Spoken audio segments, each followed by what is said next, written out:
Yo, Yo, Laurent. what's going on?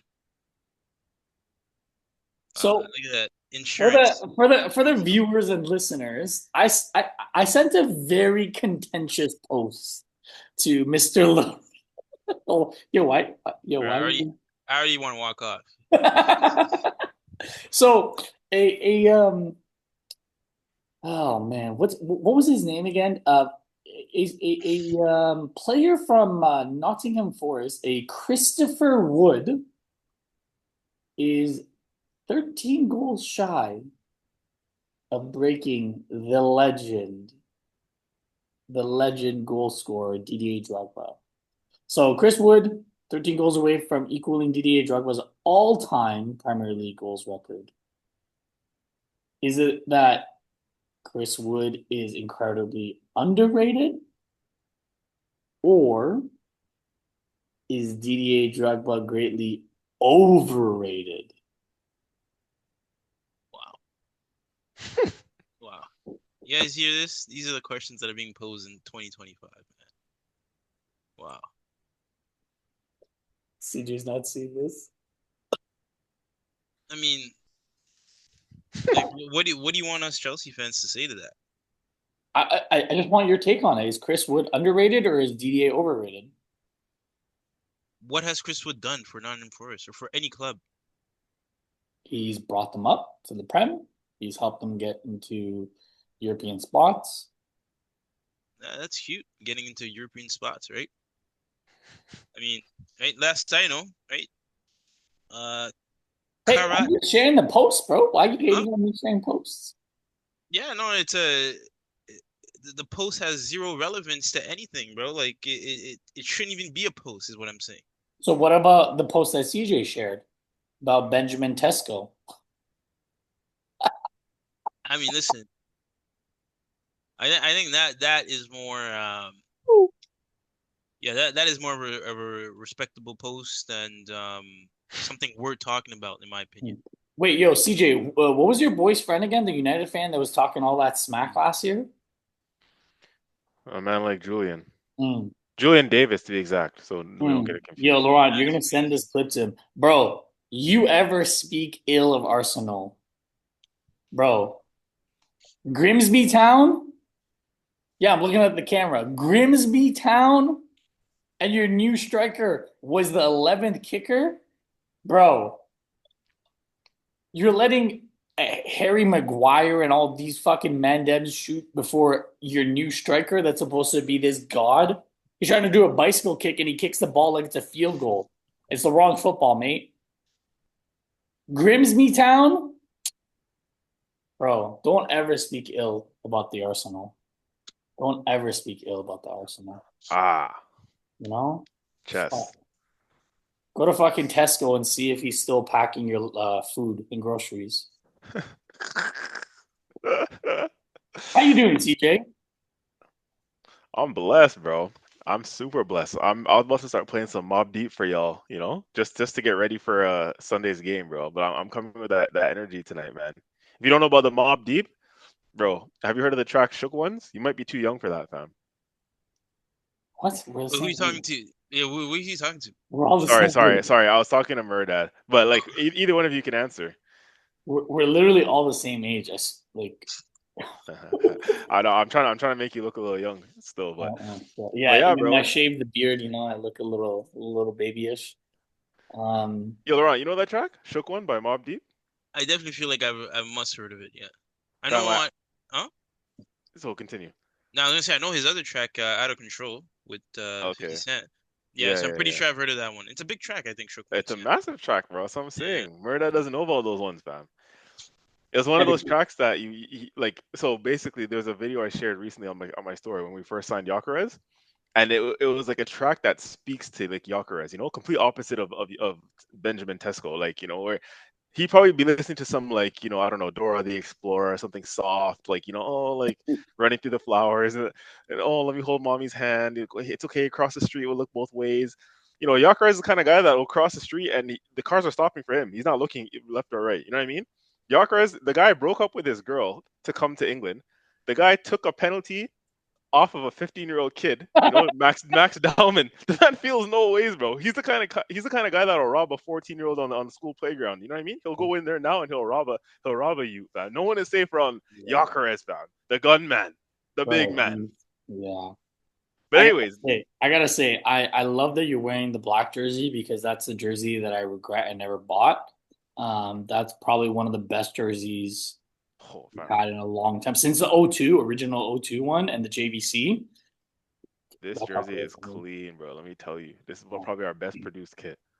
But Really? yeah, Yeah, yeah, yeah, hundred easily. percent. What? In This kit this was in this fire, era, fam. yeah, Fam, look at that black and gold, bro. Wait, better than the typical red white? I swear that's like to me is that's a classic. But we're talking Yeah. about like the alternate kits. Like this is the best one that they've made. The absolute best one they've ever made. Um, all right. Wait, can I finish my speech about Mob Deep? Oh yeah, go ahead. Um, no, man, I just wanted Pause, to pause, to pause. to to let the viewers them know that Mob Deep and Shook Ones is like a match made in heaven when it comes to Gyökeres, bro. When I posted that on my story and like it was all his best finishes in sporting, and you had Mob Deep like Shook Ones playing in the background. You know what I mean? Like that was the track that represented all his goals, and it just got me amped because it's just like pure like straight gunman. Like no one stopping him type shit. And like that's how I feel. Like so I was just listening to that track all day because I feel like on Sunday, like we're coming for Liverpool, bro. I'm talking about more chess today than I was on the last pod, but fam. We're fucking coming for them, fam. And Gyökeres is gonna score, fam. Wait, Mark so my hold on. words. Before, so when we were talking about it, Can you hear the track? yes, of course. Um, so the last time that we talked about this, before I don't want to get ahead of our predictions, someone posed it to you and you said, "What are we gonna? What type of result are we gonna get?" And you said we're gonna get a result, and I said we're gonna go there and win with my chest. Are you gonna say that Arsenal's gonna win? Ask me at the end of the podcast. Okay. So wait, what? Let me No, no, know. no, no, no, no, no, no, no, no. Hold on. Yo, we did not just give this guy the floor to give this speech that he just gave us for him to bypass this question, bro. Like, there's no way, bro. Yeah, okay, yeah, I know this song. Come Rida, you know on. this song? You know this song, it's Rida? from 8 Mile. Are you crazy, bro? Come on. Gunman coming for them on Wait, so All Sunday. are right, you all gonna right, all so right. say Yes, it? answer the Say question. it. Answer the question, bro. All right, we'll Yeah. talk about it. We'll talk about it at the end of the podcast. Oh my Wow. days. Yo, I'm Oh starting to my doubt your days. conviction here, bro. Yeah, Let's just All have right. some discussion. Like, let's build it up. bro. Let me drink Okay. my water, All and right. then when I get more Calm this All confidence, right. All right. CJ Tesco, So bro. yeah, CJ Tesco, yo, that's fucking unreal. CJ Tesco. Um, That's crazy. so the Arsenal, 2 out of 2 wins. First game was a little contentious against United, which if you got a draw, I would understand. Second game was a Cinco Delight. We got, we hit it off. We were going crazy. And now we're heading north to face Liverpool, the champions of the Premier League. The team that Mikel Arteta has yet to win against. He has yet to beat the mighty Liverpool, and for obvious reasons. This is the one and only time that you hear me praise the Liverpool, Laurent, because this is me praising Liverpool prior to this doofus that's coaching them now. Um, but yeah, Liverpool are in this era next to Man City, aside from the 115 charges, Liverpool are the best team. They've always had a strong attacking line, and Jurgen Klopp has built, the infrastructure for anyone to come in there and succeed. And clearly, someone with zero to no knowledge has come in and succeeded. Um, Damn, this this is is going to blasphemy, be man. this is going to be a big game. Um, Again, the injury bug has bit us. Havertz is going to be out for quite some time. He's getting a knee operation. As much as CJ doesn't care about Havertz, I think Havertz is a huge loss for depth. And Saka is going to be out until they said maybe the City game, another 3-4 weeks. Um, But we did our business right, and I think, like I teased the last pod, I genuinely believe that we are going to go in there, not just get a result, we are going to win. Do I think it's going to be a dominant win? Absolutely not, because you cannot dominate Liverpool when you've never won there before, right? The types of teams that dominate Liverpool are Real Madrid, or the Man City of the Centurions, right? And even then, they weren't. Liverpool was not dominated. Liverpool fought. I think the Anfield factor is going to be huge. I think the Diogo Jota factor is going to be huge. I think um, Liverpool know we're coming, and I think it's going to be a very contentious game. Maybe not as crazy as the Newcastle game. Like I don't anticipate any red cards, but I do believe we're going to go in there, and I do believe that we're going to win. If I'm a betting man, I'm betting 2-1 to the Arsenal. So if any of you bet, I would say 2-1 to the Arsenal, Gyökeres and Gabriel to score. That's my little parlay. Yeah, that's, and for me, just before I pass it off to you fellas, for me, my lineup is straight, simple, easy. Raya, Timber, Saliba, Gabriel, Calafiori, back line, Rice, Odegaard, Zubamendi in the middle, Madueke on the right, Eze on the left, and Gyökeres up top. There's no other lineup that I'd want to see. So you think Odegaard's going to be fit? I think Odegaard's going to be fit. And if Odegaard's not fit, you just pop Eze there and you put Martinelli. I do not want to see Trossard coming on until it's the 60th minute or if we have an injury. Their wing backs are weak. They don't have Frimpong. Kirkes has been struggling. I wouldn't be shocked if Andy Robertson plays this game and starts. That's a place for us to exploit. Who knows if McAllister is fit? We need to exploit. Konate hasn't looked right. Who knows how Van Dijk is going to be moving after that dirty ass tackle from Anthony Gordon? Almost broke his leg. Right? Like, no, straight up though. You saw the stud marks, right? I wouldn't go that far. He didn't almost break his leg. He was fine. Listen, Van Dijk laughed it off after a while. But if you watch, okay, I go watch the replay. If he tried to step, like he was loose with his ankle. If he tried to actually plant his foot into the grass, he would have broken his leg. The amount of force that was there, he would have broken his leg. See, my opinion of that was actually quite not that it was different because it was a red card offense, but I don't think Gordon intended for that. Like his foot was high because that's the foot that was trying to block the shot. He obviously just caught Van Dijk's standing foot first. So I think it's a little bit unfortunate in that sense. I don't know how you boys see it or around how you see it, but it's interesting to get different perspectives. Because for me, I was like, yeah, deserved red card, but I didn't think. Unfortunate that he got carded? No, unfortunate because I didn't think it was intentional. I didn't think like Gordon meant to catch that foot. Like, bro, screw that, bro. I remember when there was a play last season. Same, I swear it was like the circumstance was, I forgot what game it was, but it was a red card given, and I argue the same point that you are arguing right now, and you said intent doesn't matter. It's a dirty chap. Yeah, you have to be in control. Whether you're making a tackle or not, you have to be in control. He was not in control. He was running like a chicken with his head cut off. He was I agree.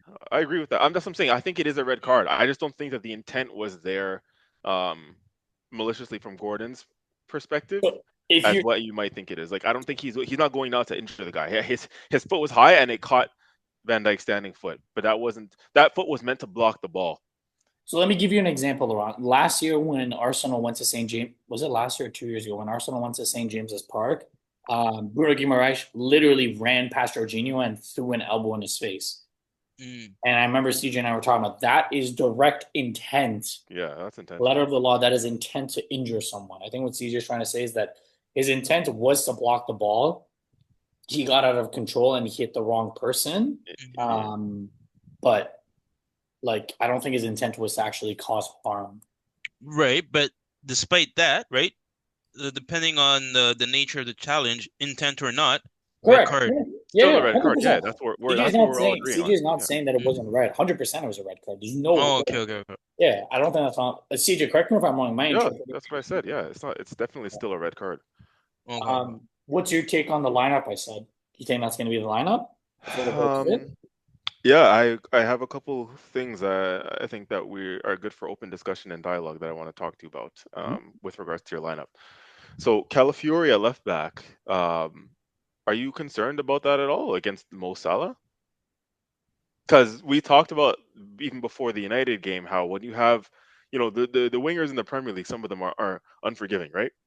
And at that time, United, it was Mbeumo that we were coming up against. And mind you, Mbeumo is not a Mo Salah, but still a dangerous player, right? And we were concerned about space being left in behind because Calafiori is like a chaos wild card in our team, right? He'll pop up all over the pitch, which leads to our concerns about being exploited on the opposite end. And Salah is a player who will more than exploit get time and space given to him, right? Um, will and we've seen Calafiori struggle defensively one-on-one at fullback last year. Games against Man City, he struggled against Savinho. He struggled one-on-one against a couple teams in the Champions League when he was at left back. So there is a school of thought to say that he's not the best 1v1 defender like a Timber is, for example. Because he's also more of a center back than an actual left back. Correct. That's number one. Number two is the fact that he does like to get up the pitch, and like I said, he'll pop up all over the pitch, so he may not be disciplined in his positioning. And when we get caught on the counterattack, he could be out of position. Salah's free in space, all that kind of stuff. So, do you have concerns about that at all, or did you think about that at all when you factored him into your starting lineup? No concerns at all. And why? Because I think having Zubamendi there and having Declan Rice, also the physicality of Calafiori and having Gabriel there, I think we'll be fine. I don't have any concerns. And Salah, he I don't want to disrespect him because he is an amazing player. He hasn't looked right yet, and I don't think he has his feet under him. Um, and I just, with the way that we're playing right now, I would rather have a wild card because we have two number sixes on the team. So, for example, if I'm Mikel and I'm playing Calafiori, what I'm going to tell Declan is if Calafiori is going, you're sitting in that left channel. You're not going, right? And I think Declan Rice is smart enough to do something like that. So if we have like an Eze in front of him, it's going to be perfect because if Eze is playing, he's going to want to come inside, and you need someone to kind of go on the outside. And I think this game is going to come down to set pieces. I think Gyökeres scores from a corner, and I think Gabriel scores from a corner or like a cross from like a set kick or something. I think that's where the difference is going to be. So for me, I would love Calafiori to start, and I think maybe once we get control of the game, you'll see a Lewis Skelly come on. I don't want to see Ben White, unfortunately. I think he needs to get his feet under him a little bit more. Especially going against a Gakpo and Ekatike has looked good. So I would want Timber and Saliba on that side.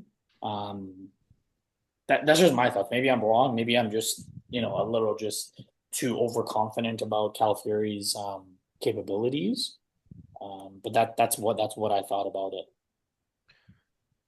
Do you think then we're gonna be dominating possession?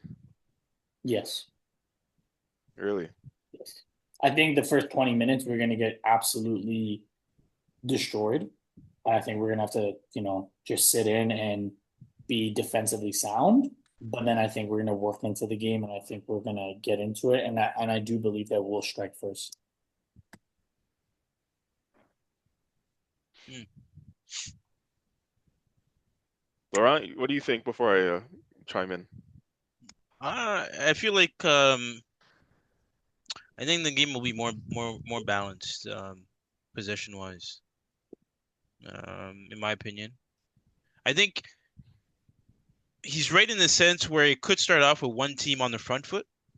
Um, I don't know who it's going to be, personally. Although you would favor Liverpool, given the fact, right, that it's at their ground, right, and like Murad mentioned earlier, right, they have a few things to play for here.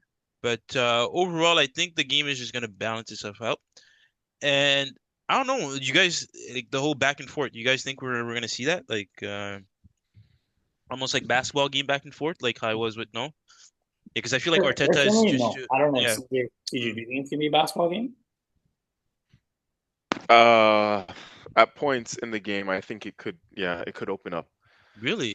especially because, well, like what you're saying, Merdad, the personnel almost that you picked him, which I also believe, I kind of agree with you because I think Arteta will go with Calafiori personally.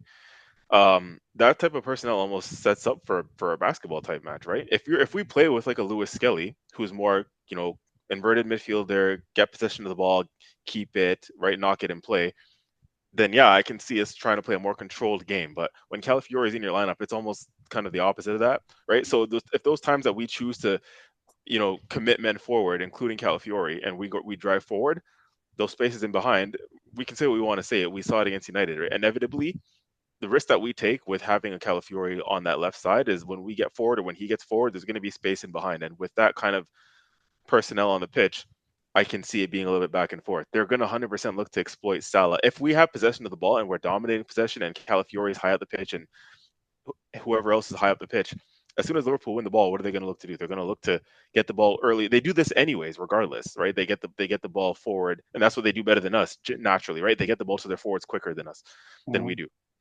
But especially in a game like this, if we choose to commit our men forward and we still be brave and we still play on the front foot and we still play with a Calafiore that high up the pitch, for example, 100%, what do you think Liverpool's going to look to do the first time they win the ball? They're going to try and give it to Mo Salah because he doesn't come back and defend much in their system, right? Mo Mhm. Salah stays high up the pitch, right? That's his job. He stays high up the pitch. He's not asked to defend the way we ask like our Sakas and our Martinellis to defend, right? He stays high up the pitch for the most part, and once they win the ball, the first thing they're going to do is look to spring Salah, and that's my fear with the Calafiore Mm, thing. And which was I what happened with Mbeumo. correct, right? Um, And that yeah. and then that's how it became a basketball game. Mm, Um, and so I can that's the way I can see something like that happening in this sort of game. To be honest with you, especially on the opposite side of the coin for Liverpool, they also like to push on their fullbacks, right? Frimpong's not playing in this game, obviously, but the whether if it's Kirkez or if it's on the right side, Szoboszlai, naturally more attack-minded players, right? So they're going to commit their fullbacks forward as well, which could leave space in behind for us, which is why, hint, hint, giving away what my starting 11 would be. I would probably play a Martinelli in this game with the absence of Saka because Martinelli, he does tend to do well against Liverpool. He scored at Anfield recently, relatively recently. He scored at home against them, right? Martinelli has troubled Trent Alexander-Arnold in the past because Trent, as we know, isn't the greatest defender. But one on one, Martinelli can get at a Trent or whatever the case may be. So I actually would play Martinelli in this game Mhm. because I do think it's going to be two teams that are both going to try and look to play on the front foot. Arsenal's going to try and I don't think we're going to try and sit in for this game. Like maybe, like you said, Murda, the first 15, 20 minutes to weather the storm a little bit, the Anfield crowd and all that. But Yeah. Arsenal, as we should be, are probably going to go there being confident as well, right? We're going to want to take the game to Liverpool because Yeah, of course. you know what I mean. You have to So respect Anfield. You have to respect the Anfield factor, and I don't think beyond that. That's why I said I think we're going to dominate um, the possession. But my only, just playing devil's advocate for a second, I think since this is the third game, I trust that Arteta and the coaching staff saw what happened in the first game. And I do think that they're going to be like, okay, this is what Liverpool's going to try to do to us. Like Mbeumo, they're going to get Salah to try to do this. So I think there's going to be more um, tactical discussions with a Zubimendi and a Declan Rice to make sure that if Calafiori is bombing forward, rather than you continuing the run, you drop in and you sit in. That's why I would say Calafiori. But again, what you're saying, I wouldn't. I'm not at a position like this is a good problem to have. yeah, You know what I mean? I think I was listening to one of my other Arsenal podcasts that I listened to, and I think we're at a point where last year it was very obvious who's starting. You knew how we're going to line up. You knew what players were coming. Now you don't, because what if Eze comes off the bench? What if Odegaard's fit and we play Martinelli, Gyökeres, Madueke up top, and Eze comes off the bench? What if, he puts Timber at left back and he puts White at right back, right? There's so many different variations of things that Arteta can do that whatever lineup he goes with, I'm confident that we're going to win. I might be swallowing my words on come Sunday. But as of this very moment in time and from the last pot, I'm confident that we're going to go in there and get a result. And it's going to be Arteta's first win at Anfield. hmm. My lineup. I'm actually glad that you brought up the Eze versus Odegaard thing there too. So my lineup and what I think for this game. Okay, I'm gonna tell you what I think he'll do, and then I'll tell you what I would do. I think he's. I agree with you. I think he's going to go with the same back four. I think he's going to trust in Martin Calafiori, and he's going to start him. Um, he's going to trust in him, and he's going to start him. Um, he's going to play that back four. He's going to play Raya and goal. Obviously, the midfield three will be, again, assuming Odegaard's fit. That'll be the midfield three. Odegaard, Rice, and Zubimendi, and then I think our front three will be Gyökeres, Madueke, and I actually think he's going to start Martinelli. In your prediction, did you say he'll start Eze? Yeah. Eze. I think he's going to start Martinelli. I think for the reasons why I just explained, Martinelli getting some joy against Liverpool. Um, the reason why I think that the only way I see Eze starting is if Odegaard isn't fit. To be honest, I Okay. think Fair I enough. think then I think then that's when he'll almost be forced to start Eze. And it's not like Eze, he won't be up to speed, right? He's had a full preseason with Palace. He's already played a game or two in the Premier League so far. Like Eze is fit. He's had the fitness. He's had the training. It's just a matter of him getting used to our system and our way of playing. Yeah. I think that's the only way Eze will start is if Odegaard isn't fit, right? Um, but for me personally, the change I would make, I would start that front three still: Madueke, Gyökeres, Martinelli. I would keep that midfield three: Odegaard, Rice, and Zubimendi. And again, we're all going off the assumption that Odegaard is going to be fit. And listen, he better fucking be fit because, like I said, that was just some little shoulder injury he got last game, bro. Get yourself up, get fucking on the train, get yourself, bro. You're my captain, bro. I don't want to hear nothing, bro. Like, come on, bro. We need you in this game. If he doesn't play, I'll actually be disappointed. Now, maybe that's me being ignorant to shoulder injuries and how the severity of those. But like, dude, like, not like you popped it. I don't know, man. Like, you should be fine. Like, really and truly, he should be fine. I need him in this game, right? So that's my midfield three. And my back four. My back four, maybe this is just me being a little bit extra cautious, but I actually would personally start Skelly over Calafiori in this game, just Okay. for a little bit more control, just for a little bit more discipline on the defensive end, because I am going to respect the man that is Mo Salah, and I am going to respect Liverpool and Anfield. To be honest with you, there's going to be an element of respecting the opposition, but still playing our game, and we can definitely still play our game with Skelly in the team. Um, one last thing I wanted to touch on before we kind of keep it moving. The reason why, like I said again, basketball game is look at the personnel we might have on the pitch on the day. If your theory is correct and we start with the Calafiori, and let's say Eze is playing instead of an Odegaard, right? Which it was very possible because we don't know Odegaard's status at this time, and then you have Madueke on the right. I've mentioned two or three players in that team already. That's already more direct, more chance willing to take on chances, take on players than some of the players that we've had, like Saka and Odegaard in this team. Love them to bits, right? But what do we say about those two players specifically? More safe, right? More knock the ball around. Let's keep it. Let's play. That horseshoe football that we were criticized a lot for last year. Is like we don't play direct into the middle. We play literally around, right? From our wingers back into midfield to the other side of the wing, right? It's that horseshoe football. Just play around, around, around, like it just keep possession. Not too much directness, but with a Madueke in this team, it's almost refreshing, right? That obviously we don't want Saka injured, but it's refreshing that Madueke will be in the team because now it's like, bro, first of all, this is your chance, Yep. Madueke. You know what I mean? Like, this is your chance. You're playing on your favorite side, and I do like him on the right side as opposed to the left. Be direct. I want to see him. That's one thing I will say that he'll do. He does better than most wingers in the league, and he does better than Saka. Is he's direct and he'll run at players, right? He he he's not gonna do that hesitation football and I might beat you, I might not. I don't know what I'm doing when I get the ball. Like no, he's gonna run at you, right? Yaka is the same. If we get Yaka in behind, he's gonna run the channels, right? And he'll run our fullback if we give him the right balls in behind. Eze, right? He's a big risk taker in terms of he'll drive forward, he'll run through 3-4 guys if he has to, he'll play that risky pass, right? These type of players, and Calafiori included, these are the kind of players that will gamble, right? They'll take risks, they'll take chance, they won't play safe, they won't play neat and tidy all the time, like an Odegaard, for example.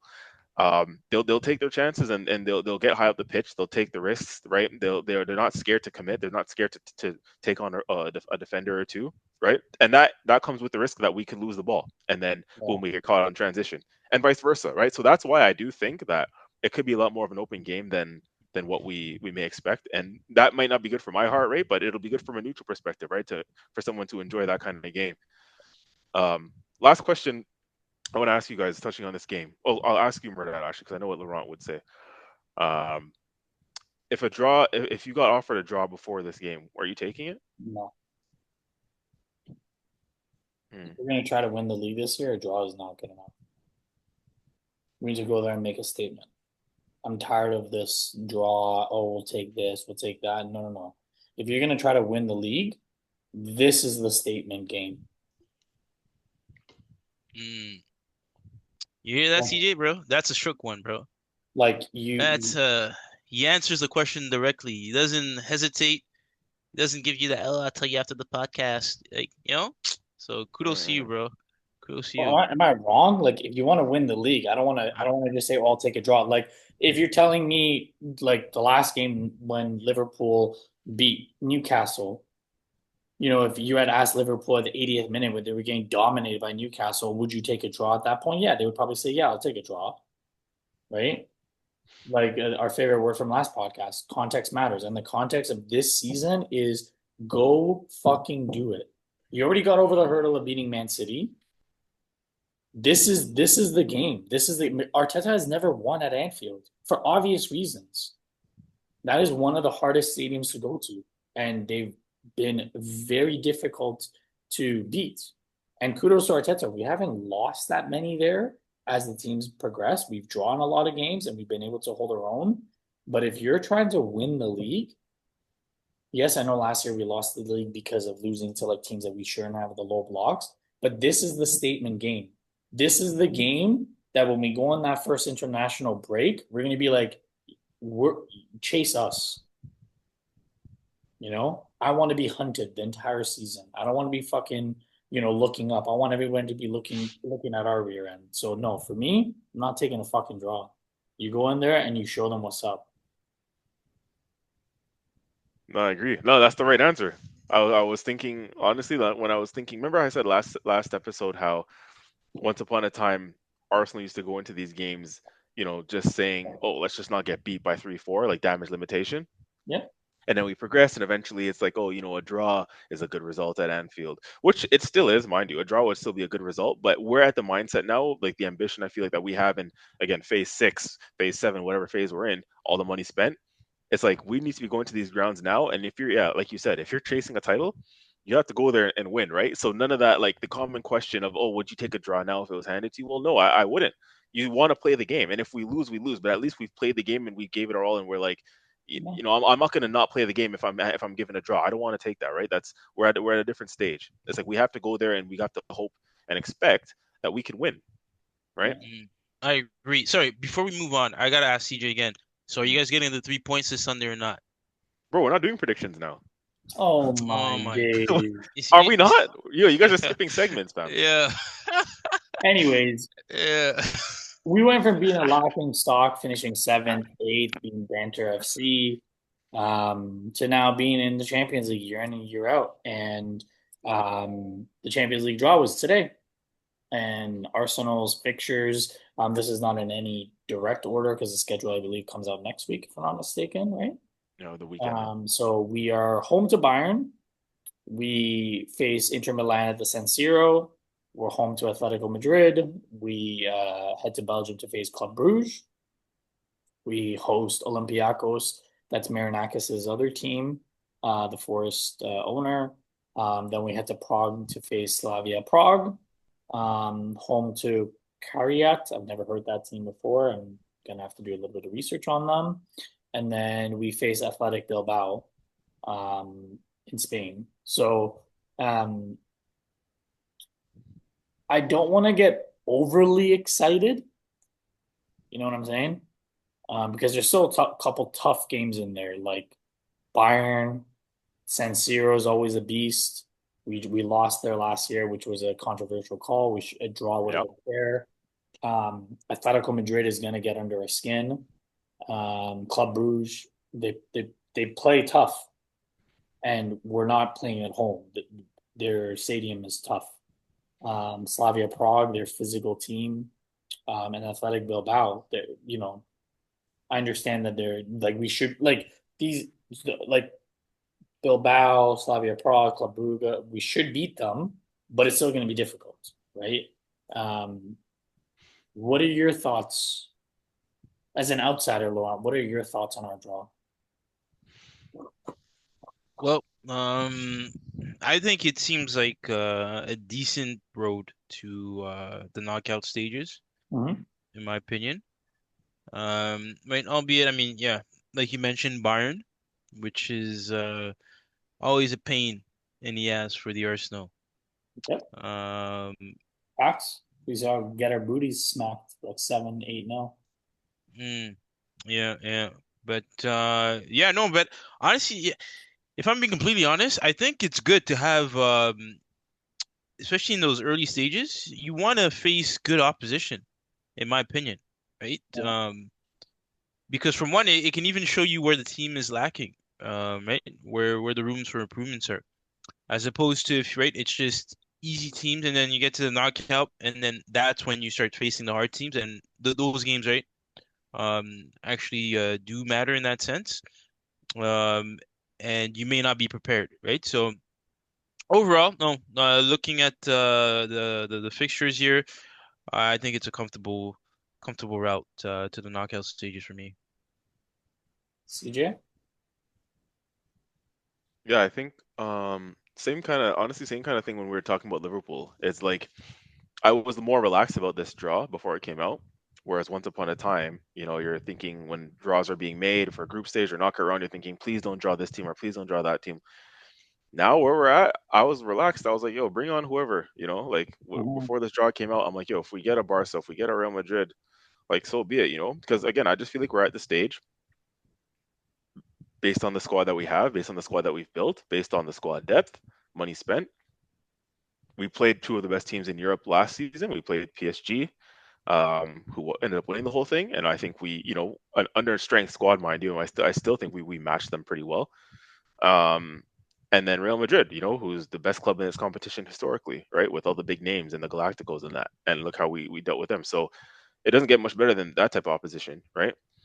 So my thing is bring on any of those teams again. To be honest, we would have and should have improved from last season when we had an under strength squad. So now with the full strength squad that we had, the money spent, etc., we should be looking to be one of the better teams on paper in Europe, right? One of the best teams, one of the favorites in this competition, if I may add, to be honest, and go out there and not fear anyone, you Okay, know? hold that thought. Hold that thought. Okay, Yeah. so what you just said, I'm gonna pose a very, very difficult question and you gotta answer this. Hmm. So in our group chat, we were arguing back and forth, being like Arteta's phased this, Arteta's phased that, blah blah blah blah. It's been 6 years. He hasn't won anything. He has one FA Cup, Community Shield, one or two Community Shields to show for. He spent $1 billion, yada yada yada.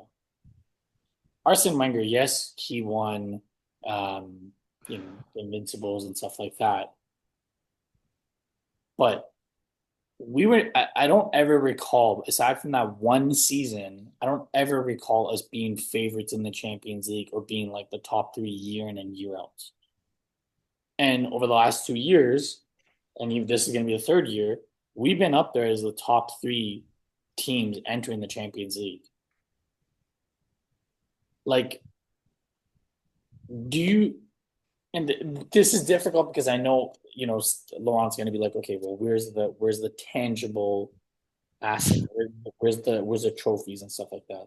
But from where we came when Arsene went and to where we are now, can you finally give Arteta his plaudits?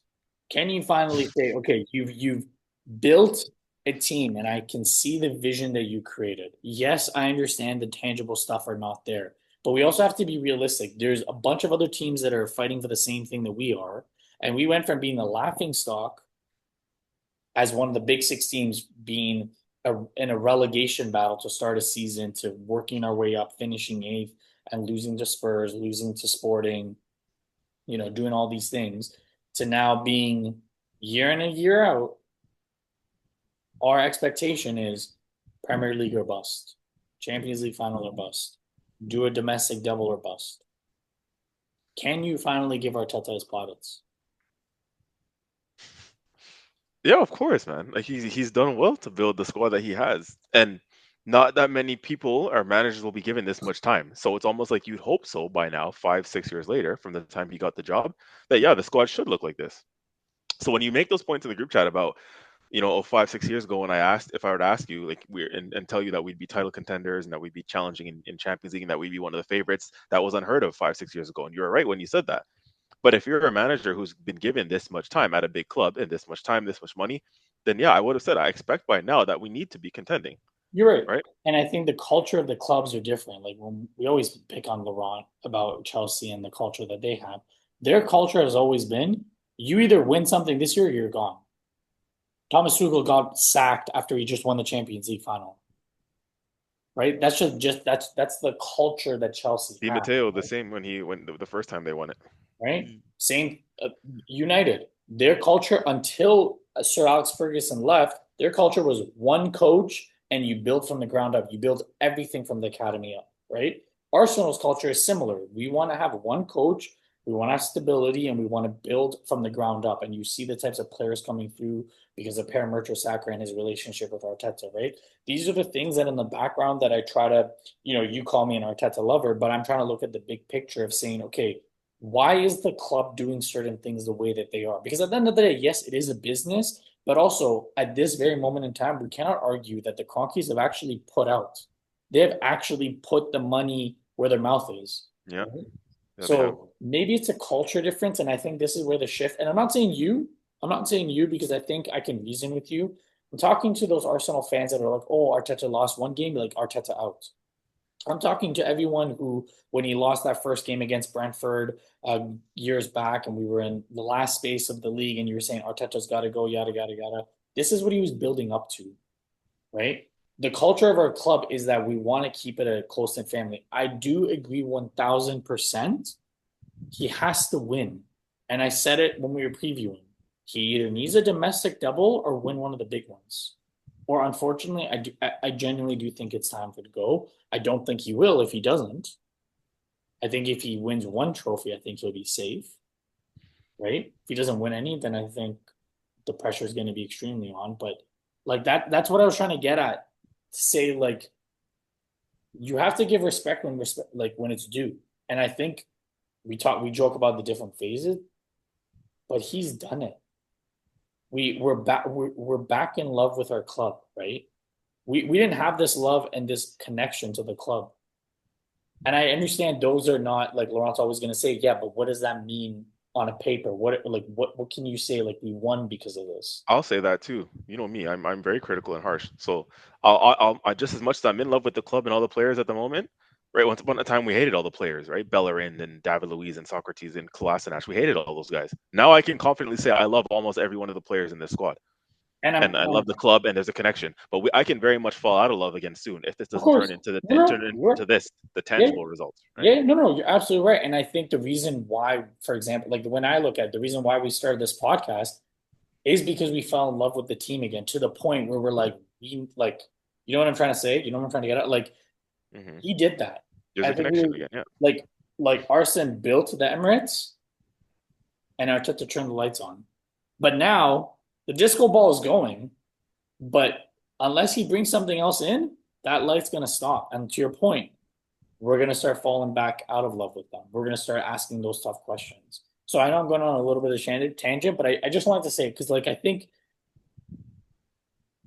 sometimes he gets too hard. He gets criticized too harshly for the time that he's been given.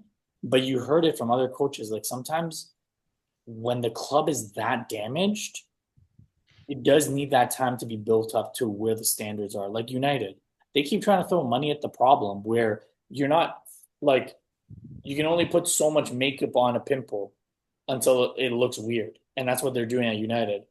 Yeah, sure, you bought Sesko and Bomo, Cunha, blah blah blah blah, but like, what did you do about behind the picture? What did you do about the feel around the ground and stuff like that, right? Those things are what drives the fans to come back and drives the fan to stick with you, right? Um, I don't know. Maybe I'm just a hopeless optimist, as you always call me. I do want to remind you that at the end of last season, after this very competition, the Champions League, you said Arteta out. We have it screenshotted in the group chat, by the way. Didn't mean to call you out in front of the viewers, but No, you why? you I don't know if you're back on board or on the wagon again, but at one point in time, you very recently you were off the No, wagon as well. my wagon is if Arteta doesn't do the domestic double or win one of the big trophies, he's got to go. as much as I can appreciate what he's done, he's got to go. I don't think it's enough anymore. And last season, I do recall saying Arteta out after the game, but then when I calmed down, I said, with the cards that he's been dealt with, the injuries and stuff, The context. pretty much my favorite word. Um, what CJ, I think you had the game, the Champions League draw, some of the big games for Chelsea, Newcastle, Mm. Spurs, Liverpool, Man City. Did you want to quickly go through that before we move on to the Premier League preview? Yeah. I thought it was important, like, to touch on our, the fellow Premier League teams because there is six of us and how we're all gonna fare in the group stage in this competition. And I'm not gonna run through everyone's games, but some of the ones that stand out to me. So, looking at Chelsea next, and this is where Laurent, I want to get some of your insight on this. The two big game, actually, Chelsea's. I'm gonna list all the games actually because Chelsea's run looks pretty challenging actually. So it's Barcelona at home, uh, Bayern Munich away, 2L. Benfica. Ben, I can't even continue, fam. Uh, Well, Benfica if at they home. had Chris Wood, maybe they would win. But sorry. Jesus Christ. Jeez. Nonsense. Oh shit! All right. All Let me right, start again from top to bottom, right? Every man, serious face, all right?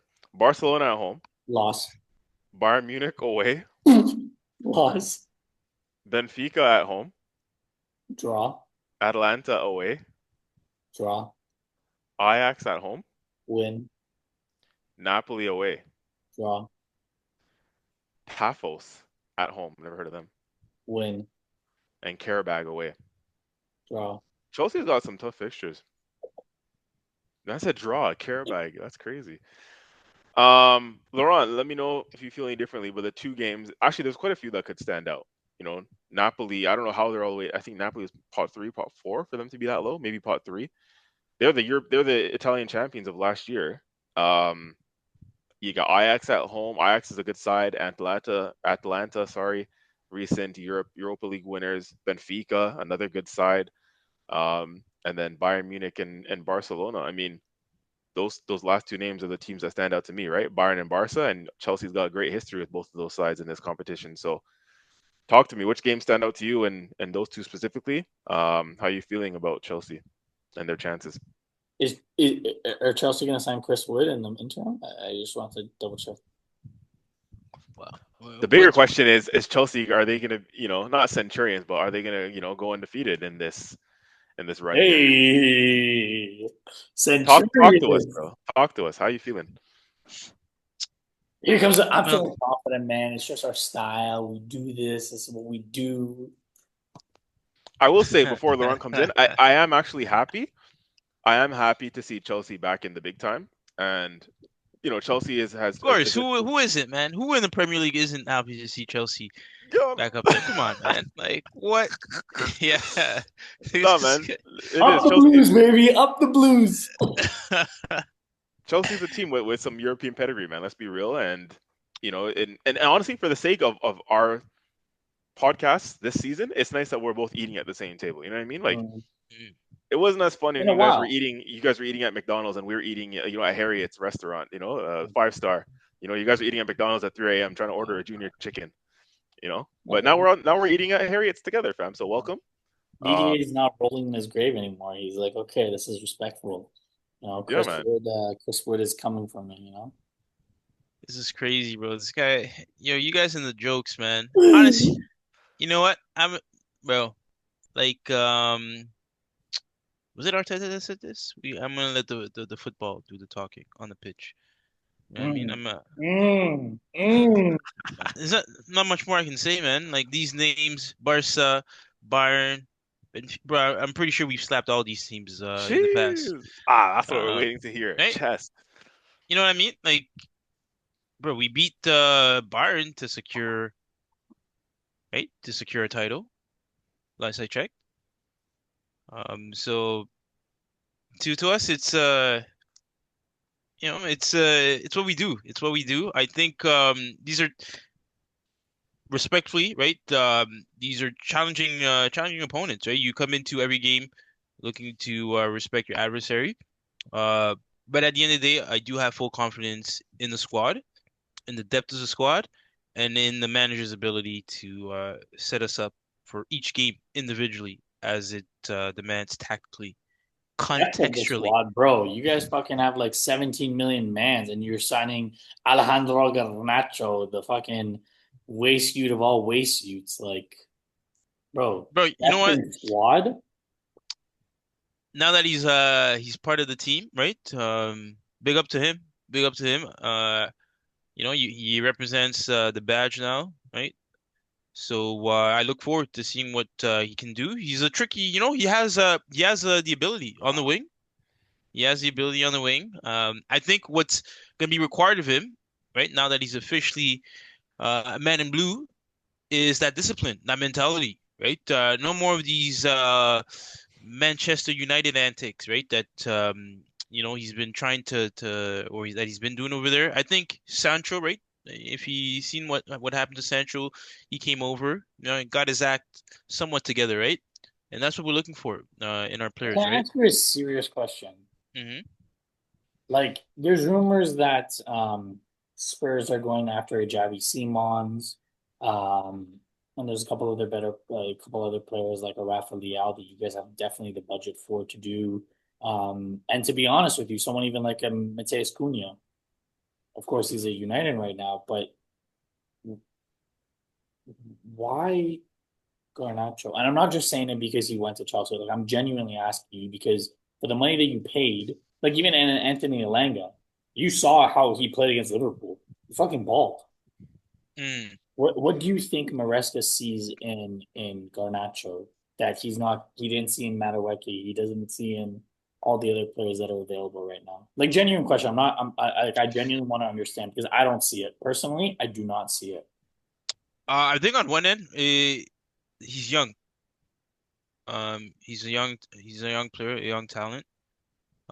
So there is room to grow, in my opinion. And like the other players too on the squad are young, man. And like I told you, man, it's a young pack of players looking to fight for each other, right? At every play. So right, I think in sense of that, he's trying to like foster him into that mentality, into that culture. But in terms of his skill, I will say that he does have a certain level of directedness. Um, and he's not like a Giddens or like a Sancho, right? To me, these are the wingers that, again, like I said the last episode, right? They have a slower pace, right? But they're able, they're crafty with the ball at their feet. Whereas with a Garnacho, he can beat you off the yard, kind of thing, right? And delivery too. His time at United, I think he did have one season when Ronaldo was there, right? Uh-huh. He was not bad, not bad at all. That's when he got called up to the Argentina Yeah, national. yeah, yeah. So he's not bad at all. So, to me, I think it's more so the style of winger, right? So it adds another level of versatility to the squad, which is good in certain games, right? Because depending on how the opponent set up, how the game is going or flowing tactically, you need different weapons, right? You need to be able to deploy Okay, different weapons. You fair guys enough. mentioned, right, the whole, we want to see Matt Wake because he's more direct, right? And sometimes, depending on who the opponent is, right? Maybe right there's an injured left back or a right back, right? And then another defender comes in, and that's the kind of winger you need to have matched up with that player, right? Mm. So yeah, I think for me, that's the key piece because Giddens, right? As good as he is, sometimes I think he's too slow to want, like he'll come back, right? He'll do a step over, right? And it's like, well, just get past the man and then look to come in, right? When you're already inside the box kind of thing, right? So yeah, it's the versatility for me. CJ, did you have the other some of the other big games for Newcastle, Spurs, Liverpool, and Yeah, City that we can just quickly go through? yeah. So continuing on, Liverpool. So Liverpool has Real Madrid at home. So Trent Alexander-Arnold returning back to Anfield. Inter Milan away, Atletico Madrid at home, Frankfurt away. So Ekatike going back to his old stomping grounds. PSV at home, Marseille away. Shout out to Pierre-Emerick Aubameyang. Karabag at home, and then Galatasaray away. So obviously the Real Madrid one will stand out there. Liverpool always seems to draw Real Madrid in the Champions League, man. Yeah. But two clubs with big European heritage. Man City, fucking hell. Every competition, I feel like they always have favorable draws. But Man City's draw, if we do consider this favorable, they have Dortmund at home, Real Madrid away, Bayern Leverkusen at home, Villarreal away, Napoli at home, Bodo Glimt away, Galatasaray at home, and Monaco away. That's not an easy draw. That's hard. Yeah. Maybe. What stands out there for you guys? Obviously, Real Madrid away. I think every team except for the Bodo Glimt. I think Bodo Glimt is going to be harder than you guys think, and even Galatasaray. What? Bro, Really? I swear to God, Bodo Glimt. Tell me one player on Bodo Glimt. I don't know a single player on Bodo Glimt, but I do know that they play all the teams tough. It's probably like a Chris Wood on that team. On 100%. He would beat Drogba's record. Yeah. 100%. Best player in the Premier League. Yeah, man. If I'm a City fan, I'm shaking in my boots. Should be like shaking in the 115 boots that you stole, huh? Newcastle. They have Barcelona at home, PSG away, Benfica at home, Leverkusen away, PSV at home, Marseille away, Athletic Club at home, and then Union SG away. So tough couple fixtures for Newcastle, I would say. Barca, PSG, Benfica standing out. Tottenham, the Spurs, still can't believe they're in this competition. Tottenham, they have Dortmund at home, PSG away, Villarreal at home, Frankfurt away, Slavia Prague, Bodo Glimt. Sorry, Slavia Prague is at home. Bodo Glimt is away. Murdad's team again there, Bodo Glimt. Bodo Glimt. Copenhagen at home. Bodo. And Monaco away. Why'd you say it like that, boy? I don't know. I was trying to be French for a second. I don't even know if that's the correct thing. Laurent can tell us. I don't even know. What's the pronunciation, Laurent? Proper pronunciation. Monaco. Hey. Quick. Can I ask you guys a quick question? Yeah. Don't we say quick question and then it's like a fucking 6-part question? Answer my question first if you're gonna ask a quick question. All right. What's your question? Is Arsenal gonna beat Liverpool? Buddy, we're not at that section yet, fam. Bro, I ain't your buddy, bro. What the fuck? Am I right or am I wrong, fam? We have a structure to this thing, bro. Relax. Laurent, would you go out of structure to hear his answer early? Sorry? Would you go out of structure to hear his answer early? 100%, bro. After that whole thing he gave us, the speech, the music, bro. Like, come on, bro. Yeah. Like, so what is it? Tell us. Anyways, my question for you guys. No, we're not. Okay, we're moving on. We're not answering no fucking question. Are you insane? Keep it. Come on, keep it on topic, on brand. Right? We're keeping it on topic. Laurent, what's your prediction for the Liverpool game? Oh, you guys are bugging right now. Oh, Liverpool's winning that. That's my prediction. Yeah. Jeez. All right, CJ. Yeah. After all that, fam, Laurent sat there and listened to us and wasn't convinced by the sales pitch, bro. The man still said, "All right, CJ." Bro, how am I going to be convinced by the sales pitch when the guy that gave the sales pitch isn't even willing to answer to them? Like, what are you? Yeah, that. No, nah, bro. I told you I'll give you my answer. I'll leave it at the time that we're supposed to. Y'all can't be jumping the gun, fam. Okay. Well, answer. We all answered. So answer. Fam, I'll answer when the time is right. Bro, answer. Stop fucking delaying this shit. Anyways, moving on to my. Moving on to the Premier League preview because we're all keeping it on topic. Okay. This is very important. Very important. Very good question, by the way. I think as well. I know your answer, Laurent, so I'm gonna ask Murdad first. The 6 English teams in the Champions League, right? We all like English representation because our club plays in England, right? In Premier League. Now these English clubs are in Europe, right? 6 of us. So do you vouch for and hope for the success for English teams in this competition, or are they still your enemies? You don't care. You say fuck that. You want Spurs to lose. You want Chelsea to lose. Liverpool to lose. City. You know what I mean? Like, are you What are do you you think? hoping more so? What do you Huh? think? What do you think? Answer my question. What do you I think? know. I probably know your answer. What am I gonna say? You're gonna say hell no. You don't care how other English teams do in this competition. Precisely. Fuck that shit. I want to watch Chelsea lose every single fucking game, and I want to see them cry. I want to see City fucking cry. I want to see Spurs get spanked up. They don't belong in this competition. Fuck that shit. Mm-hmm. I And don't see, it's give interesting because I know Laurent, like over the years, you've had a different perspective. You're like, yo, you're rooting for the English teams in the competition. Correct me if I'm wrong. You used to say that even when we were at York, right? Yeah, but now it's Wait, but contextually, Lauren, right? There's may I just this interrupt you for 1 second? The yeah. reason why he can say that, and this is the only time that I'm going to say something that you're going to agree with, his team's won it. His team's won it multiple times.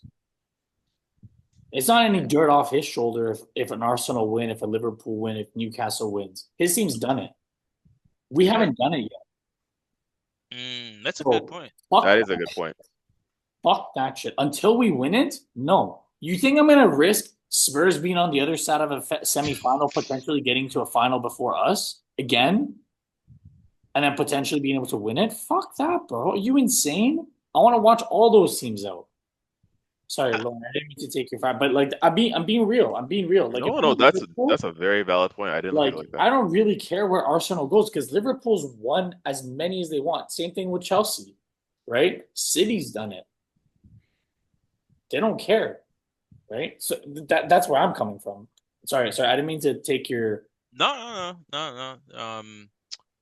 But yeah, no, definitely like for me, it's the English representation is always good for sure. For the most part, yeah, I do find myself favoring the English teams, especially at the later stages, right? Also when if my team gets knocked out.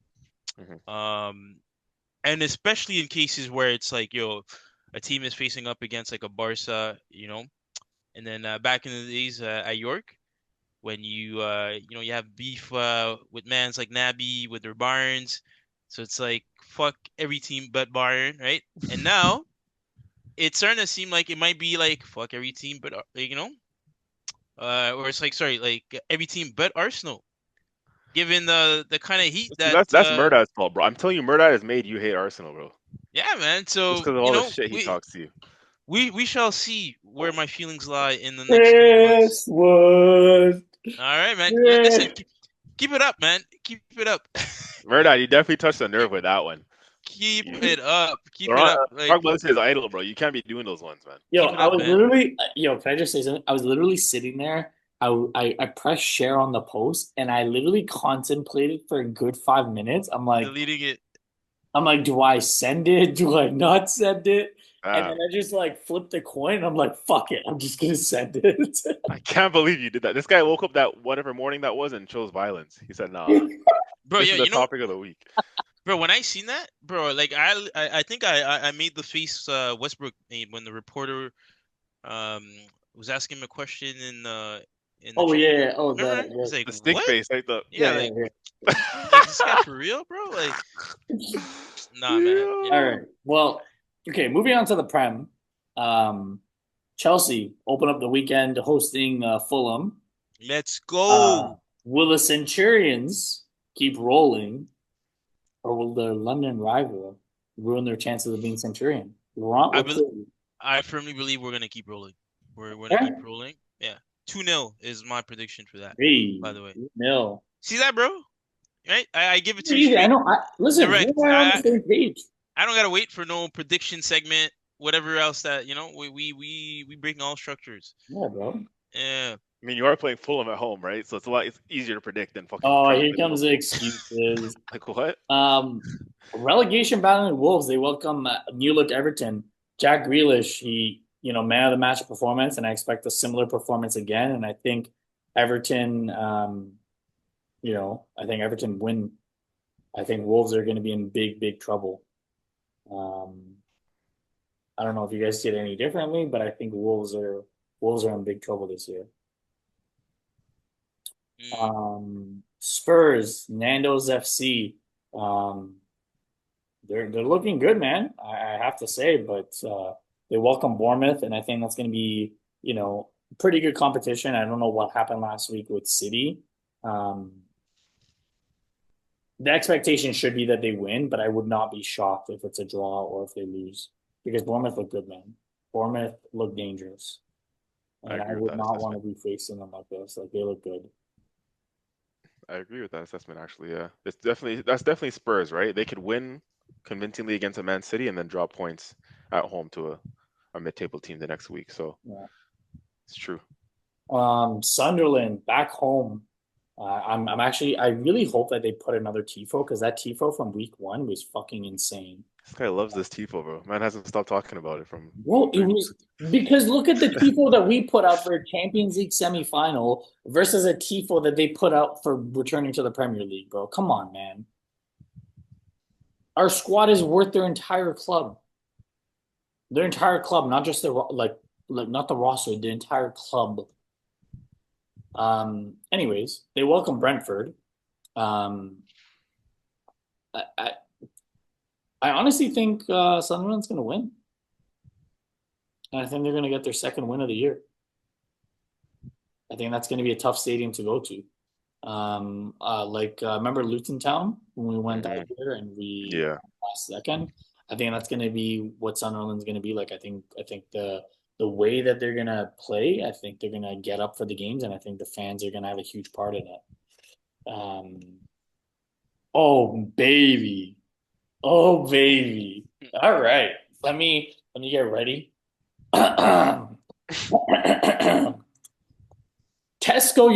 Manchester United. Welcome, Burnley. Newly promoted. They may not be rele League two. relegation battle is. Yeah, relegation. But I mean, how do you? Can we just take a sec? Grimsby Town. Do you guys know where Grimsby is? I got no clue. They're in League Two. Um, I'm pretty sure like, that Grimsby team they might not even win intramurals at York. I mean, if they were facing McLaughlin, yeah, they would. That's crazy. Hear this guy. This guy's nonsense. Shit, bro. Yeah, Listen, nah. If you're refing or if one of you guys is refing, bro. Listen. If that's McLaughlin has Didier Drogba up top and they got Chris Wood, I mean, it's an even competition. Yeah, Murdad is the fucking Murdad was the Michael Oliver, eh? Just no, had bro. fucking Yeah. had all the authorities in his back pocket. It's like, all right, I'll do whatever you want. Fucking Anyways, hell. maybe okay. I sent you guys that post. Apparently, and I don't know if they Nah, there's no way. Honestly, I don't buy it. hold For on, I hold don't on. for buy it Let me either. just I don't say buy let it me either. just let me just say it to the people, and then you can say no way again. Where did it go? Where did it go? So apparently, Ruben Amorim has informed Manchester United board that Burnley will be his last game. He does not wish to continue. So you guys are saying no way, like that's false. That's no. fake news. Yeah, I bro, because think who's it's the source? damaging to yeah, but like I think it's just it's I don't know if I would call it career suicide on his part, but it's not a good look. It Mm. is not a good look for manager. Plus, I assume the players that were brought in were his ideas, right? Like these recent transfers. Warmo, Sesko, Yeah, yeah, I would assume yeah. like right he had a say in it. You just don't do that, man. I know it's tough. Rather you be sacked, but that you show that you know you could stick it out. Um, Mm. and yeah, because if you leave like that, like I, I mean, what for any other team that's right that he's going to sign to or to manage, it doesn't show good character on his part. Real It's like talk. yeah, Go ahead. no, it's like bro, would you guys want to play under a manager like that? If he's No. gonna Exactly. quit on team, quit on Yeah, a team, no. fuck no. Yeah, no, there's no. I can understand it, bro. I saw the interview, the way he spoke, right? You can that I can understand, right? Because mind you, that yeah, it's the team should not be performing at this level if we're being honest, right? Nope. Um, yeah, especially I mean, given the fact, let's be real, that first game they had versus you, right? We A draw saw, would have been a fair result. A draw would have yeah, been straight up. yeah, A no, draw would have been no, but like yeah, besides that, but you saw the stints of quality, right? Like and correct. right and you know the effort that I I do not know. I did not see the game. I Oh, saw like the highlights, but it was yeah. bad. Like Um. straight up, man. It was. I genuinely had trouble Mhm, watching. right. I was shook. That was Manchester United. But okay, but now at the same time too, because it was 2-2, ended at full time before the PKs, and those two goals seem to be goalkeeping errors. So now, right, there's the argument that And if the keeper just did his job, that they wouldn't have scored potentially. they got rid of a legend, David De Gea, Hmm. for Onana, which was in my. I think that's where their downfall began. Because as much as De Gea couldn't play with his feet, Mm, he's the only reason why United were in games because he was probably one of the best shot stoppers right, since Schmeichel on that team or Van der right, Sar. right. Like he was up there. Mm. Um, Serious question though, CJ, you have to answer this. Do United win? Yeah, simply because they have to. They will win. I think they'll win. Are you They saying just that? have Are to. you saying that because of your heart, or are you saying that because you're like a No, I genuinely think they'll win because they have to bounce back. Like, you know what I mean? But I Or feel else like we've said everybody. that we've said that about them last season when they had to bounce back and they did not bounce they back. drew they drew a game? Yeah, yeah. I'll Yeah, be straight up. I think they're gonna draw. I don't think they're gonna win. really. I think the pressure is gonna get to them. I don't think they're gonna win. I think they'll score first, but I think Burnley is gonna come back and upset them. Bro, the story is such at this point that I legitimately want to tune in to a Burnley versus United game when I have no business. You see what I'm saying? Yeah. Entertaining that, bro. And it's like and now you kind of want to see like whether or not, right? Mm-hmm. Like, but Do yeah, you no, think they're gonna win? yo, just like CJ, I feel like they have to win. Funny enough, like it's because if you don't win, man, that's not good, man. Like, Yeah. No, man. not good at all. Last couple games, Newcastle, that was a tough loss. They lost Anthony Gordon for 3 games. Joel Linton's up in the air. Tonali's up in the air. They head to Leeds, trying to kind of stay afloat and try to see what's going on. They just signed a new striker. So, CJ posted in our group chat that Alexander Isak looks like he's on his way out. I'm still firm in saying that I don't think Isak leaves. I think if he does leave, it's going to be a January timeline that he leaves. Um, and even this game, like similar to the Manchester United game, I think Leeds. I think Newcastle's going in there the favorite, but I think Leeds upset them. I think Newcastle are going to struggle without a Joe Linton or Tonali. Even if one of them is out, I think they struggle. I don't know if you guys think the same or not, but I think they're going to struggle.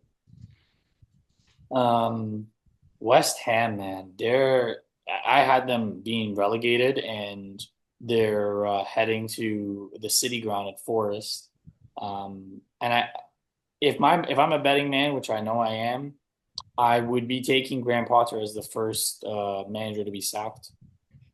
I don't think he makes it if they lose this game. Yeah, no, I agree. The I performances mean, have been shite. mm, yeah, no, I think this could be the game where he does get sacked. You know, when you have the legend Chris Wood on your team, he's probably gonna bag like 5 goals No, outside. 13, right? 13, Huh? because he needs Oh yeah, 13 yeah. I for, think he's gonna get the all 13 this game, right? Outside the box, volleys, like beautiful strikes, right? or being Truly, kicked. yeah, yeah, yeah. So, yeah, no, I think, yeah. Oh, the salt coming off of you tonight is hilarious. Oh man, yeah. I listen. I'm That doing post that post hit a nerve, eh? hella nerves, bro. What the fuck? Hella nerves, bro. We're not hiding how we're feeling tonight, man. uh, Man City, they definitely were not hiding their nerves because they got a spanking at the hands of Spurs. But they're heading to the South Coast to face Brighton. I know we talked about last week with the preview. Is Pep just done?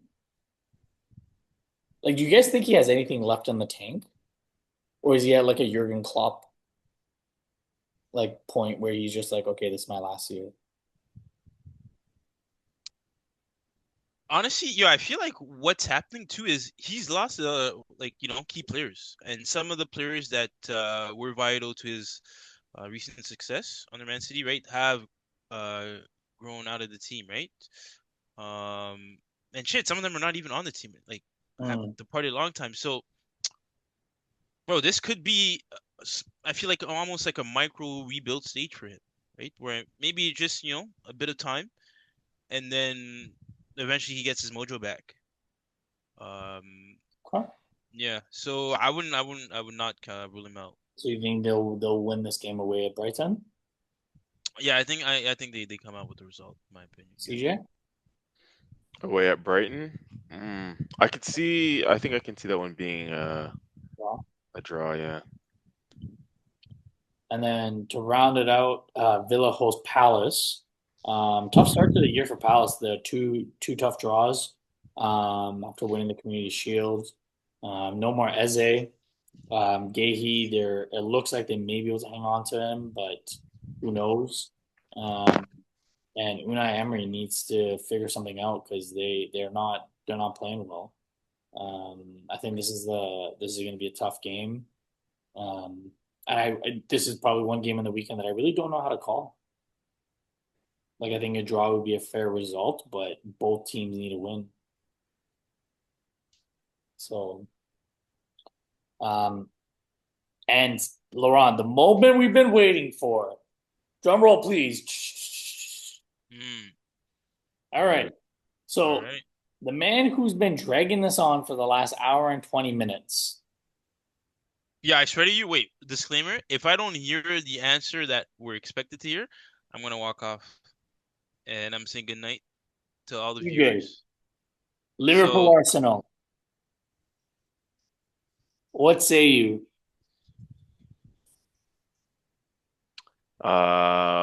Which game? Oh my days. yo, Liverpool Arsenal. Okay, hold on. Let me catch the rhythm. oh my,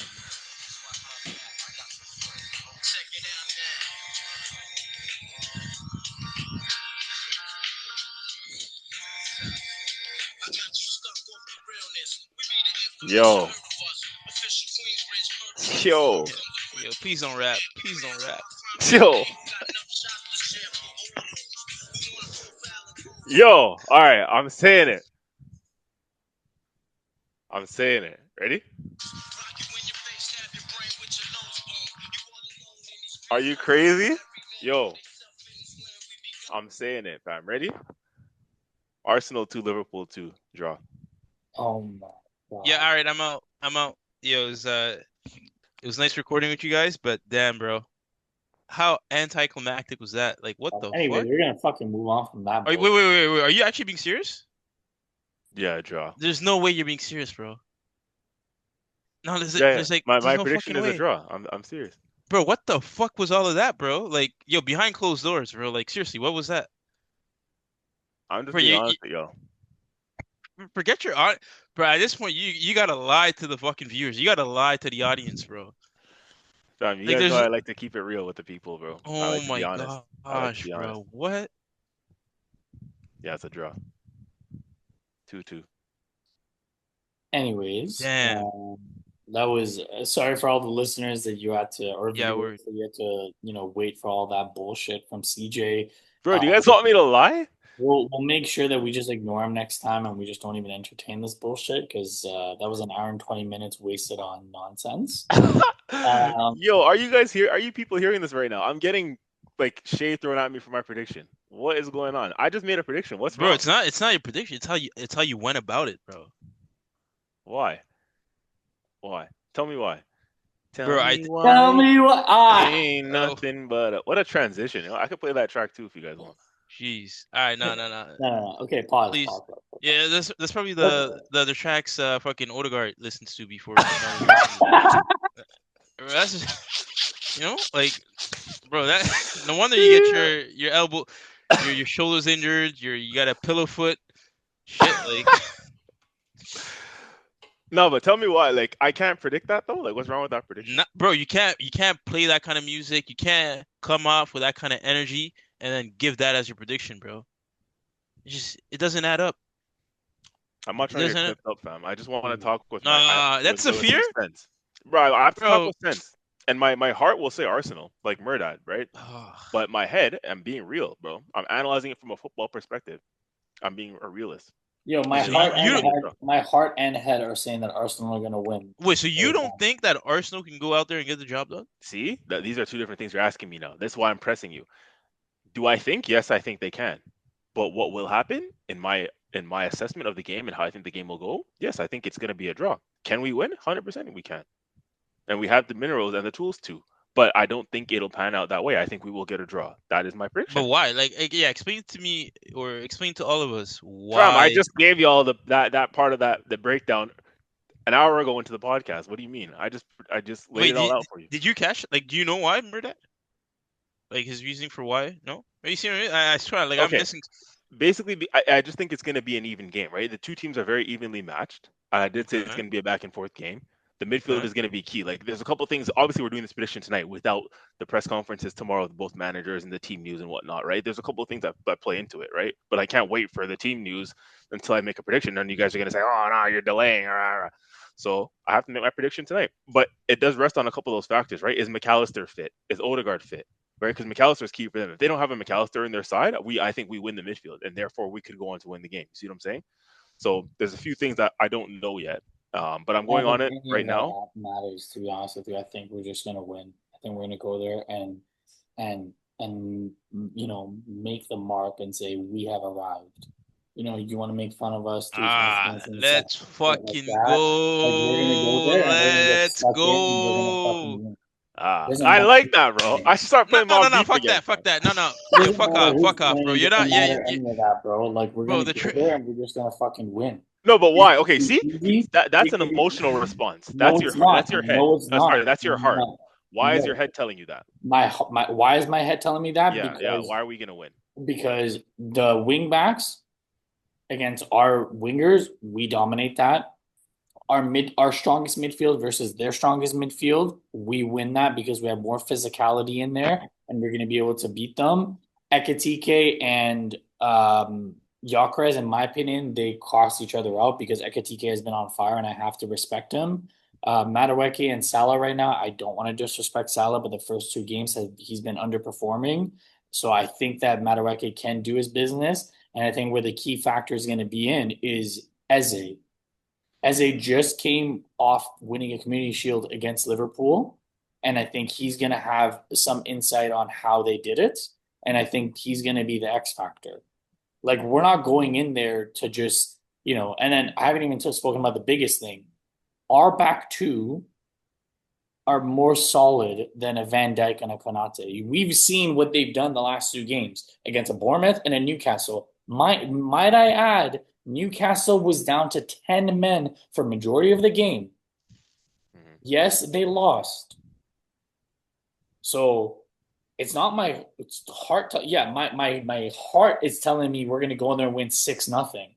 My head is telling me we're going to go there and win 2-1 or like a 3-2, right? Something like that. It's going to be a 1-goal game. I can't see us scoring 3 goals against Liverpool because I still do want to respect Anfield. But I can definitely see us scoring first. Liverpool answer. We go into the break. It's 1-1. We come out. We have to, just play a little bit tight because Liverpool comes out usually after halftime. They come out strong. And we have to kind of weather that storm. And then we take control of the game. We slow it down. We get a set piece, corner. We score. And then we just shut that shit down. Like we have the ability to play every single type of game. Liverpool does not.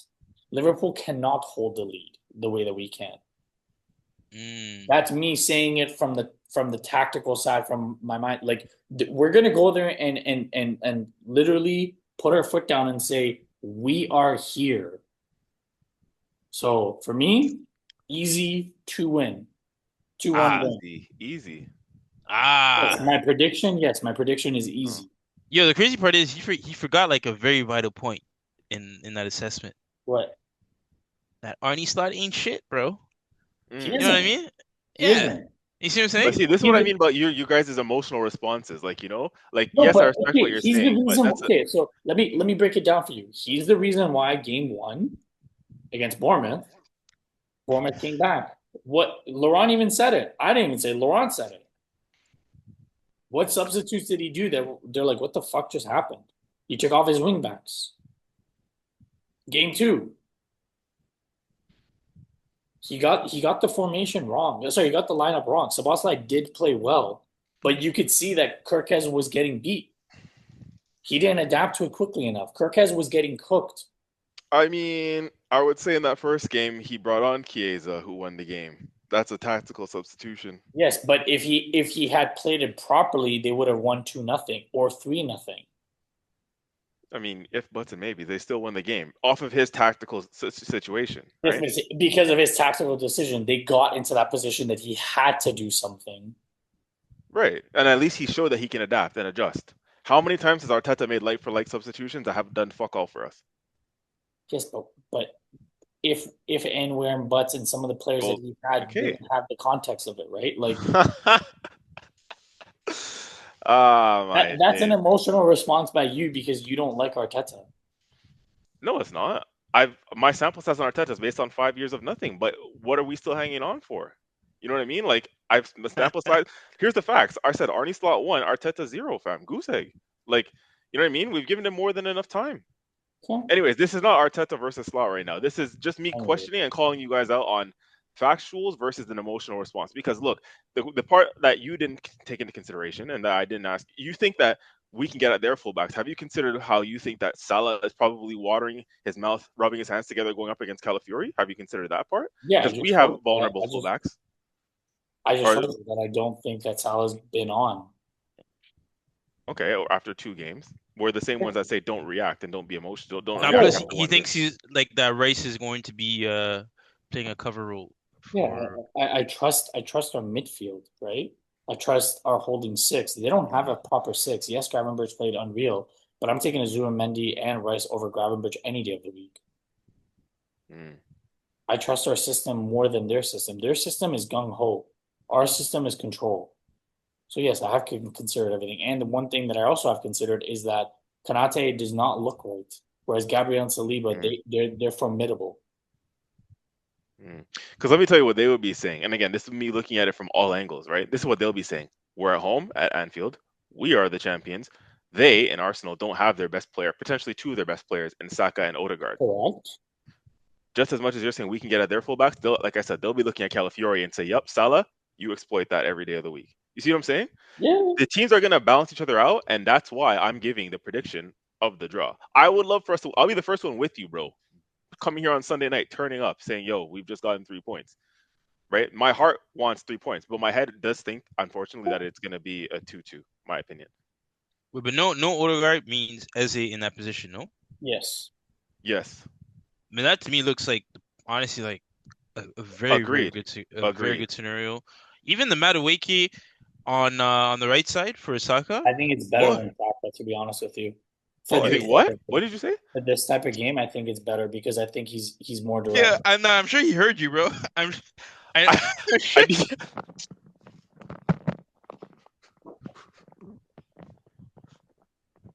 Sorry, I just need to make sure. Bro, this is like when a child speaks, starts speaking to their parents in a certain tone, and it's like, wait, what? And they got a turn, bro. Yeah. To make them, bro, we wash their mouth out with soap when they start swearing and talking. What do you mean, bro? I said it. I think for this type of game, like I think Madueke is going to be key. I hope you're right, young sir. I hope you're right. Wait, who is he up against? Kirkaz on that side, right? Yeah. Or Andy Robertson, yeah, whoever Andy plays. Robertson. Both, I think he's going to exploit. Yeah, this is interesting, man. This is interesting. I think this is the first prediction where we all 3 have separate predictions. Well, let's see the next game because I think we'll all have similar predictions. Chelsea, Fulham. Chelsea. Come on, say it with your chest. Chelsea. Chelsea. Wait, you're saying Chelsea too? You don't want to go against the grain? Nah, there's no way you're saying Chelsea, bro. Why? Bro, you're giving me this. So it's hard to play at Fulham's ground and all of this. And you guys are at home. Fam, you guys are at home. You don't even know where your squad is playing, bro. This guy's not serious. Oh my days. What time's the game, Laurent? What time's the game? 7:30 a.m. All right. Yeah, because they opened it up. Okay, last game before we wrap it up. Villa Palace. Ron, would you like me to go first, or would you like to go first? I'm gonna say it's a draw for that one. Fuck. CJ? I'm Yeah, draw. That's what I was gonna go with too. gonna say Villa. All right. Well, the next pod is gonna be episode Big 4-0. Um, it's crazy to think that we were sitting at a bar in February of this year, and now we're 40 pods in. To all the listeners, viewers, we genuinely appreciate it.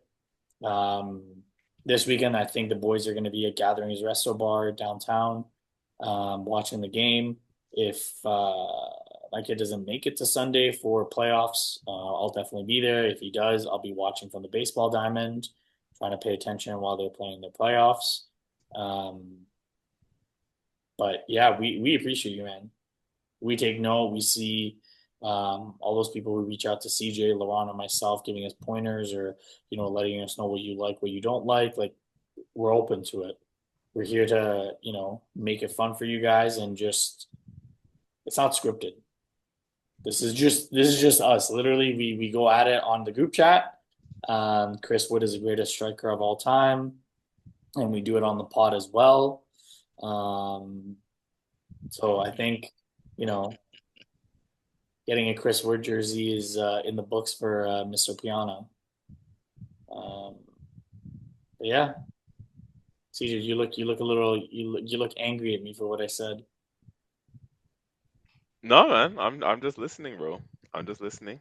I'm trying to get my Mob Deep facial expression on, so I can change my prediction eventually, to hopefully we get the 3 points. So you're not mean Come mugging on. anymore? What? You're not mean mugging anymore?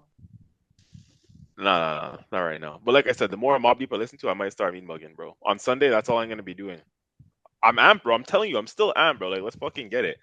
We need to come out with these fucking 3 points, bro. Like you said, it's been since 2012, fam. Where were we all in 2012? That was the last time we won at Anfield. Can you imagine? Yeah, man. It's them times, bro. Come on. We have to fucking do this. Well, on that bombshell,